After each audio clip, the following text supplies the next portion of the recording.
सरकार को 3 साल हुए और मुझे जो जानकारी मिली समाचार पत्रों के और मीडिया के माध्यम से कि अशोक गहलोत जी के नेतृत्व में राजस्थान की सरकार उत्सव मनाएगी, मुझे लग रहा है कि मेरी नज़र में इतिहास की अब तक की सबसे नकारा, निकम्मी, भ्रष्ट, अराजक सरकार है जिसको उत्सव का और जश्न मनाने का कोई अधिकार नहीं है।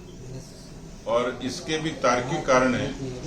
मैं 90 से राजनीति में हूं, लेकिन राजस्थान की इस तरीके की दुर्दशा कभी नहीं देखी। और जो बातें इन्होंने कही, उन बातों पर या तो फैसले वापस लेने पड़े या वो फैसले सरकार की मर्जी से जनता के खिलाफ थे। उदाहरण के तौर पर जब हम बात करते हैं कुछ कोर इश्यूज की, कुछ प्रमुख मुद्दों की, सबसे पहला मुद्दा है किसानों की कर्जा माफी। और ये हमने नहीं कहा, जनता ने मांग नहीं की, ये कांग्रेस ने स्व प्रेरित होके राहुल गांधी जी के श्रीमुख से कहलवाया कि 10 तक गिनती गिनेंगे और राजस्थान के सभी किसानों का पूरा कर्जा माफ कर देंगे। उसके बाद एक जन घोषणा पत्र जारी होता है, उसमें इस बात का उल्लेख होता है। और आज यही सरकार उन बातों से मुकर रही है। निराशा हाथ लगी जब राहुल गांधी जी जयपुर आए और उनसे राजस्थान के किसान उम्मीद लगाए बैठे थे कि कोई न कोई उसमें सकारात्मक काम 3 वर्ष पूरे होंगे तो कोई घोषणा करेंगे। दूसरा, centre for monitoring of Indian economy जो संस्था है, उसकी पृष्ठभूमि में कुछ कांग्रेस के लोग हैं, लेकिन वही संस्था कहती है कि सर्वाधिक बेरोजगारी दर यदि कहीं है तो राजस्थान में है। उसके ताजा आंकड़े पिछले 1 साल के वो इस बात को प्रमाणित करते हैं कि राजस्थान में सर्वाधिक बेरोजगारी दर है। बेरोजगारों के बारे में ये कहा, जिसका एक मोटा मोटा आकलन 30 लाख के करीब है, जिसमें 2 बातें उन्होंने कही कि हम भर्तियां खोलेंगे और भर्तियों के माध्यम से लोगों को रोजगार देंगे।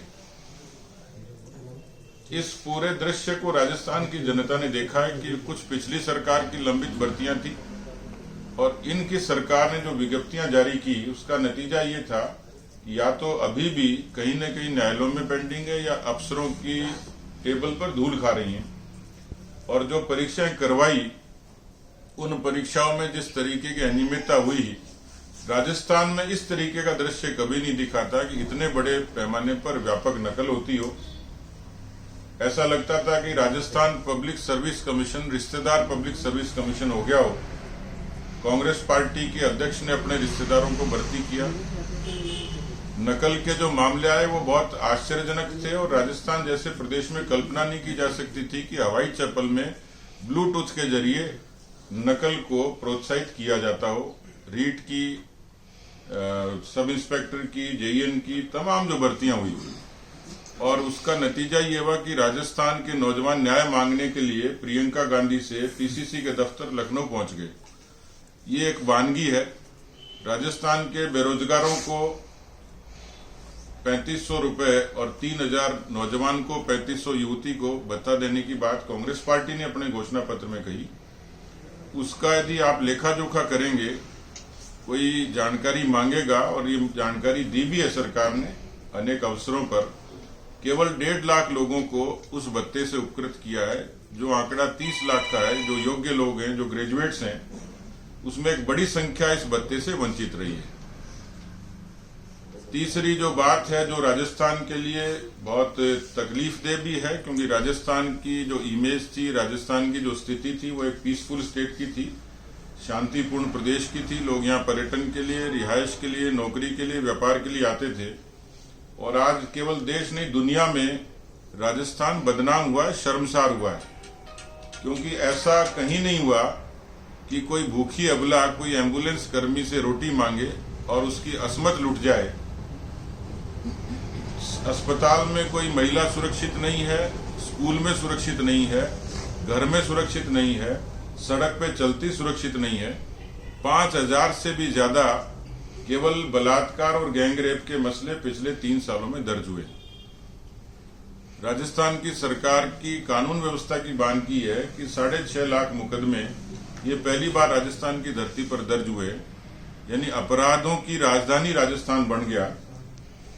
तो मुझे लगता है 3 बड़े मुद्दे थे जिन पर जनता जवाब मांगती है। और बेशक जश्न मनाएं, उनको हो सकता है, लेकिन जनता के पार्ट पे उनको नैतिक अधिकार नहीं है। जिस तरीके से इस सरकार की शुरुआत अंतर्द्वंद और अंतर्विरोध और विरोधाभास से हुई, राजभवन में दो मुख्यमंत्रियों के नारे लगे, मंत्रिमंडल के गठन पर झगड़ा हुआ, विभाग के मंत्रालयों के बंटवारे में झगड़ा हुआ, सचिवालय के कमरों के लिए झगड़ा हुआ, और उसके बाद ये जरूर कहा गया कि हमारे घर का झगड़ा, लेकिन उनके घर का झगड़े का असर राजस्थान के शासन पर पड़ा और उसका इम्पैक्ट ये रहा कि पंचायती राज संस्थाओं के चुनाव डिले हुए। परिसीमन के नाम पर लीपापोती करके अपना फिगर बढ़ाने की कोशिश की कांग्रेस पार्टी ने, लेकिन जो अंतर्द्वंद और अंतर्विरोध था उसके कारण राजस्थान की गवर्नेंस पुअर हुई और नतीजा ये था कि उसी झगड़े के कारण ये पहली बार दुनिया में हुआ होगा कि कोई सरकार 40 दिन से भी ज्यादा बाड़े में बंद रहे। कोरोना जैसी भयंकर महामारी के बीच में उस कुप्रबंधन के कारण अस्पताल के दरवाजे पर लोग मरते रहे। जिस तरीके से अस्पताल के बेड की दलाली हुई, रेमडेसिविर इंजेक्शंस की नकली दवाइयां बाजार में बिकी, ये सरकार के उस कुप्रबंधन की वानगी थी। इतनी भीषण महामारी में कोई सरकार इतनी असंवेदनशील कैसे हो सकती है, ये ताज्जुब की बात है। मुझे लगता है कि राजस्थान के मुख्यमंत्री को अपनी कुर्सी बचाने की फिक्र ज्यादा थी, लेकिन राजस्थान के अवाम की जान बचाना और किसी अबला की असमत बचाने की फिक्र कम थी।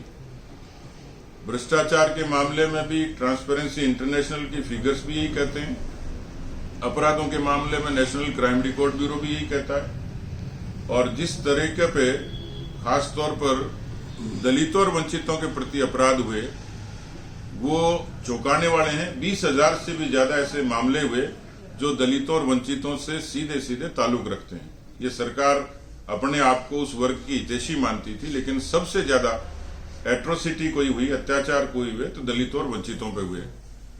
तो मुझे लगता है कि ये 3 साल राजस्थान के इतिहास के काले अध्याय के रूप में याद किए जाएंगे। राजस्थान के ये 3 साल राजस्थान की अबलाओं के लिए, राजस्थान के किसानों के लिए, राजस्थान के बेरोजगारों के लिए काले दिनों के रूप में याद किए जाएंगे। क्योंकि मैं परसों बूंदी में था और मुझे बताया कि बिजली की ठंड के दौरान रात को आपूर्ति के कारण और पिछले 1.5 वर्ष पहले वहां के एक बूंदी के गांव के शोजूराम माली की सिर्फ इसलिए मौत हो गई थी कि वो रात को बिजली की अपने खेत में पानी की पिलाई कर रहा था। उस दौरान अत्यधिक ठंड के कारण उनकी डिमांड थी और ये सरकार ने कहा था कि हम दिन में बिजली की आपूर्ति करेंगे। महंगाई का एक सियासी ड्रामा इन्होंने किया, लेकिन उस बात का जवाब न राहुल गांधी जी ने दिया न अशोक गहलोत जी ने दिया कि राजस्थान में वैट के कारण सर्वाधिक महंगा डीजल और पेट्रोल राजस्थान में है। सबसे ज्यादा महंगी बिजली कहीं है तो राजस्थान में है, और राजस्थान में बिजली की अनियमित आपूर्ति के कारण राजस्थान की आम जनता और किसान भी परेशान है। एक लंबी फहरिस्त है कि जिसके कारण राजस्थान की ये सरकार जनता की अदालत में सीधे सीधे दोषी है और इस दोष की सजा राजस्थान की जनता 2023 में कांग्रेस को ऐसी देगी, क्योंकि जब जब कांग्रेस पार्टी की सरकार रही और वो अति करती है तो उसको या तो 21 सीटें हासिल होती या 56 सीटों पर संतोष करना पड़ता है। लेकिन मुझे लगता है कि इस बार राजस्थान की जनता की ऐसी मार कांग्रेस को पड़ेगी कि उनके टेम्पो के लायक भी सवारियां शायद नहीं बचेंगी।